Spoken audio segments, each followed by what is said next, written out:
Bon, c'est toujours savoureux d'avoir un débat sur l'autonomie financière et fiscale des collectivités, à peine 2 jours après les assises de la fiscalité, où on a quand même un ministre de l'économie qui nous a annoncé qu'il fallait revoir les dépenses, notamment des collectivités locales. Moi, il y a quand même plusieurs choses qui m'étonnent dans cet exposé. Personne ne semble tilter sur le fait que ça devient problématique quand même que la TVA devienne le financeur officiel des collectivités. 50% quasiment du produit de fonctionnement des collectivités.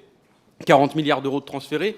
Là-dedans, il y a quand même un sujet, hein, c'est celui des inégalités. Parce que la TVA, elle frappe tout le monde. Les impôts locaux que vous avez supprimés, ils avaient une forme de progressivité. L'impôt comme la CVAE, qui était une taxe professionnelle, c'est en fonction du chiffre d'affaires. En dessous de 500 000 euros de chiffre d'affaires, on ne la payait pas. La taxe d'habitation, je vous rappelle que le bilan de la suppression de la taxe d'habitation, c'est que 50% des gains de cette suppression de taxes d'habitation soit allé aux 20% les plus riches. Là, tout est financé par la TVA, par un impôt sur la consommation.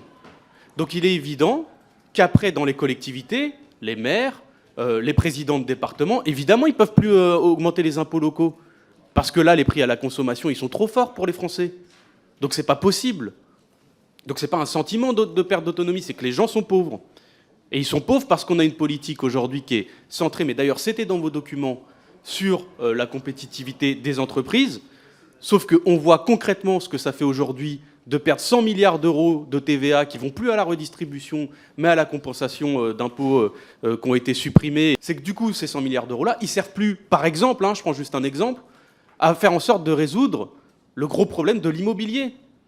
Et du coup, aujourd'hui, on a une perte sèche pour toutes les collectivités, notamment les départements et les communes, sur les DMTO, c'est-à-dire que les achats et les ventes de logements. Et pour Roubaix, par exemple, moi, une ville de ma circonscription, c'est 300 000 euros en moins avec la DMTO. Pourquoi ? Parce que vu qu'il n'y a plus de pouvoir d'achat, les gens font plus d'achat et de vente de biens immobiliers. Merci. Voilà, c'est ça qui est en train de se passer.